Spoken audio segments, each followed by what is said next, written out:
शुरू अल्लाह के पाक नाम से जो बड़ा मेहरबान निहायत रहम वाला है। दोस्तों, आज की हमारी ये वीडियो एक सऊदी औरत का सच्चा वाकया है जिसने एक मुसलमान आदमी के साथ कुछ ऐसा किया कि जिसको जानकर आप भी हैरान रह जाएंगे। तो चलिए वाकया सुनते हैं उसी हिंदुस्तानी मर्द की जुबानी। मैं बुरी तरह से हाफ रहा था। मेरे हाथ पांव रस्सियों से जकड़े हुए थे। मैं नहीं जानता था कि मेरे साथ पिछले 1 महीने से क्या खेल खेला जा रहा था, लेकिन अब मैं थक चुका था। एक मर्द होते हुए मेरी आंखों से आंसू बह रहे थे। मैंने जोर जोर से अपनी आंखें बींची। मुझे याद आने लगा कि मेरी पहली मुलाकात उस औरत से एक रेस्टोरेंट में हुई थी। वो एक छोटा सा कैफेटेरिया था जहां मैंने बड़ी मुश्किल से नौकरी हासिल की थी। वो काफी अमीर तरीन किस्म की खातून थी, लेकिन इतनी ही अजीब भी थी। काफी खूबसूरत थी, प्यारी थी। मैं वहाँ वेटर का काम करता था। मेरी ड्यूटी रात की थी और अजीब बात यह थी कि वो रात के 3 बजे ही उस रेस्टोरेंट में आती थी। वो रेस्टोरेंट दिन रात खुला रहता था, लेकिन रात के वक्त वहाँ पर ज्यादातर मर्द ही आते थे। इस वक्त उस औरत का वहाँ आना मेरे लिए हैरत की वजह बन गया था।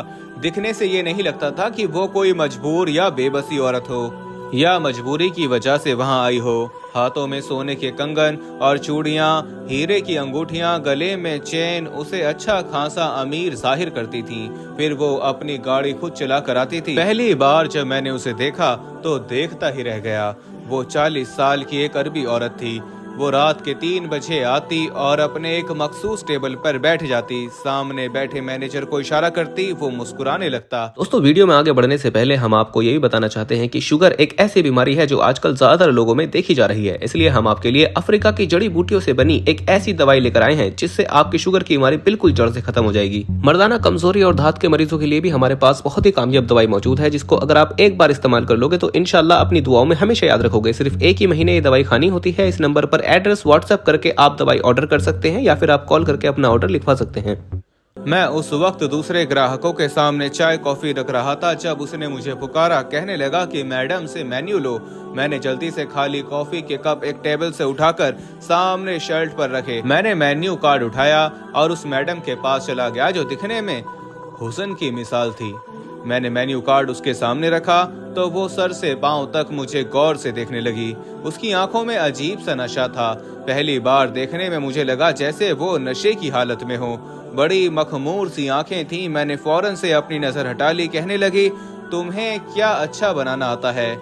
मैंने कहा, जो आप चाहें मैं आपको बना कर दे दूंगा। उसने कॉफी के साथ एक सैंडविच मुझसे मंगवाया और कहने लगी उसे खुद बनाना अपने हाथों से। इस वक्त भीड़ कम थी, इसलिए मैंने झटपट से उसके लिए सैंडविच बनाया, कॉफी तैयार की और उसके सामने रख दी।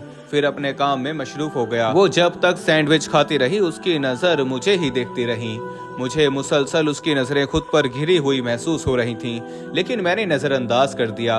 सैंडविच खाने के बाद उसने मेन्यू कार्ड में पैसे रखे। मुझे हैरत का झटका उस वक्त लगा जब उसने सीटी मारकर मुझे अपने पास बुलाया। मेरे साथ वहाँ बैठे जितने भी नौजवान लड़के मौजूद थे सबने उस औरत को देखा।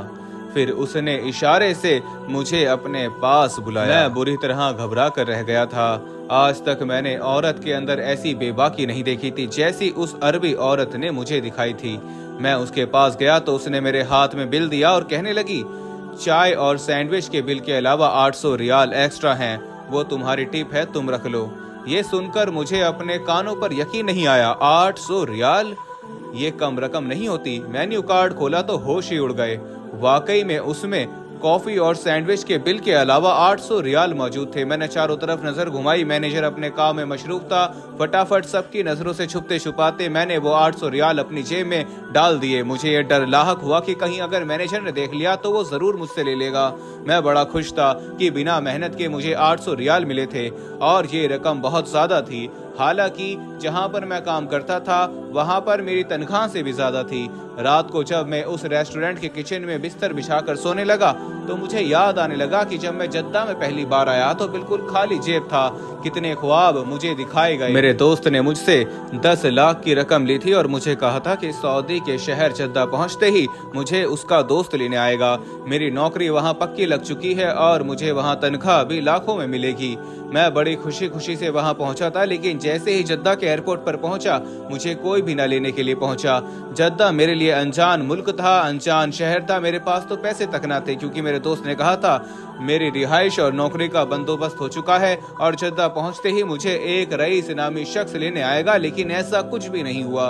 मैं 3 घंटे एयरपोर्ट पर उस शख्स का इंतजार करता रहा, लेकिन कोई नहीं आया। मेरा जी फूट फूट कर रोने को चाह रहा था। जद्दा पहुंचते ही मेरे साथ धोखेबाजी हो गई थी। मैंने तो अपनी सारी जमा पूंजी यहाँ आने के लिए लगा दी थी, अपने गांव की जमीन तक बेच दी थी। मेरे पास पैसे थे नहीं, इसलिए मुझे रात सड़कों पर गुजारनी पड़ी।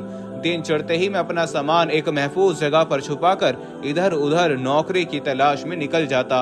लेकिन मेरी तालीम बहुत कम थी। मुझे खाना बहुत अच्छा बनाना आता था और मेरे दोस्त ने मुझसे कहा था कि वो मेरी नौकरी एक रेस्टोरेंट में लगवा चुका है। मैंने बहुत से होटल्स और रेस्टोरेंट के मालिकों की मिन्नत समाजत की, तो फिर छोटे से एक कैफेटेरिया नुमा होटल में मेरी नौकरी लग गई। लेकिन वो नौकरी थका देने वाली थी, क्योंकि वो सुबह से रात तक 3-4 बजे तक मुझे ड्यूटी देनी पड़ती थी। फिर मैं रहता भी वहीं था, इसलिए मुझे तनख्वाह भी बहुत कम मिलती थी। बहरहाल मैं खुश था, लेकिन जब वो औरत इस कैफेटेरिया में आना शुरू हुई थी, मेरे तो वारे न्यारे हो गए थे। हर बार वो मुझे 800 रियाल दे जाती थी। फिर एक दिन जब वो वापस जाने लगी तो मुझे अपने साथ कैफेटेरिया से बाहर ले गई। कहने लगी, मेरे घर काम करोगे, मैं तुम्हें अच्छी रकम दूंगी। वो मुझे बड़े गौर से देखते हुए कहने लगी। मैंने कहा कि मैं सिर्फ खाना पकाना ही जानता हूँ। मेरी बात सुनकर वो मुस्कुराई थी। कहने लगी, हाँ, वही काम करवाऊंगी जो तुम कर सको। फिर कहने लगी, अगर मेरा दिल खुश करोगे तो 800 रियाल ऊपर भी दूंगी। जिस तरह से उस औरत के ठाठ बाट मुझे नजर आ रहे थे और जैसे वो पिछले दिनों से मुझ पर मेहरबान थी, मेरे लिए मौका अच्छा था। मैंने फौरन से ये बात मान ली, लेकिन मैं नहीं जानता था कि वो मेरे साथ ये सब कर सकती है। बहरहाल मैंने नौकरी छोड़ी, उस अरबी औरत के घर मुलाजमत करने लगा। लेकिन मेरे लिए ये बात बड़ी अजीब थी, क्योंकि ना तो उसने मुझे बावर्ची की नौकरी दी, ना ही मुझसे घर का कोई काम काज करवाए।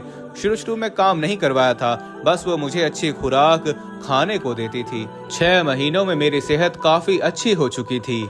वो औरत अब मुझे शाम के 7 बजते ही रस्सियों से बांध देती। पहली बार जब उस अरबी औरत ने मुझे रस्सियों से बांधा तो मैं उसे हैरत से देखने लगा। मैंने कहा, बेगम साहिबा, आप मुझे बांध क्यों रही हैं? कहने लगी, चुप रहो।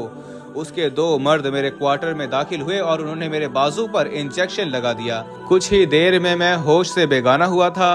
मैं नहीं जानता था कि बेहोशी की हालत में मुझसे क्या काम लिया गया है, लेकिन जब मुझे होश आया तो मैं अपने क्वार्टर में ही मौजूद था। लेकिन मुझे अपना आप बहुत मुज़मिल सा महसूस हो रहा था। न जाने क्यों मुझे लग रहा था जैसे मुझसे कोई मेहनत का काम लिया गया है, लेकिन बज़ाहिर ऐसा कुछ न था। मुझे अभी तक समझ नहीं आई थी कि वो अरबी औरत क्यों अपने घर लाई थी।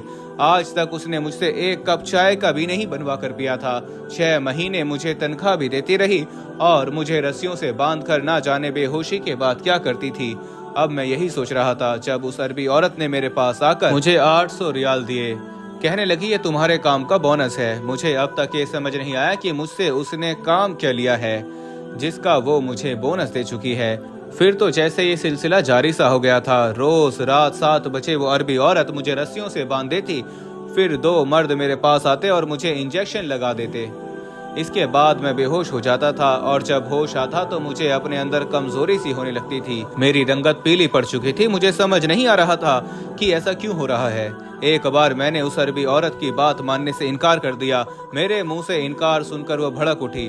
उस वक्त भी मैंने कहा, मुझे ये नौकरी नहीं करनी। पता नहीं तुम मेरे साथ क्या कर रही हो, मुझे यहाँ से आजाद करो। मेरी बात सुनकर वो गुस्से से मेरे पास आई और मेरे बाल पकड़कर गुस्से से फंकार कर बोली। कहने लगी, तू तो सोने की चिड़िया है, तुझे कैसे छोड़ दूं? उस वक्त भी मैं रस्सियों से बंधा हुआ था। आज मुझे इंजेक्शन नहीं लगाए गए थे, मुझे एक हॉस्पिटल ले जाया गया और फिर जो मेरे साथ किया गया मेरे तसव्वुर में भी नहीं था। मुझसे गुनाह करवाया जा रहा था। इसके बदले उस औरत को बहुत पैसे मिलते थे। पहले तो ये काम मेरे साथ बेहोशी में किया जाता था, लेकिन अब होशो हवास में हो रहा था। वो औरत डॉक्टर्स की मदद से ऐसे शादीशुदा मियाँ बीवी जिन्हें औलाद नहीं हो सकती या जिनके मर्द बांझ थे और औलाद पैदा करने के काबिल ना थे, वो औरत मेरे जरिए टेस्ट ट्यूब बेबी का अमल करवाती थी। पता नहीं कितनी औरतों के वजूद में उस वक्त मेरे बच्चे पल रहे थे, जो कि जिना के जुमरे में आता है। मेरी आंखों से आंसू बह रहे थे। हम हिंदुस्तानी बाहर के मुल्क ऐसे जाते हैं जैसे हमें वहां जाते ही लाखों की नौकरी मिल जाएगी, हालांकि ऐसा होता नहीं है। मैं जिस अजियत में पहुंच चुका था, मेरी आप लोगों से गुजारिश है कि अपने मुल्क में रहकर तरक्की की राहें तलाश करें, कहीं पर भी ना जाएं, क्योंकि ऐसा ना हो कि कल मेरी जगह आप इस्तेमाल हो रहे हों।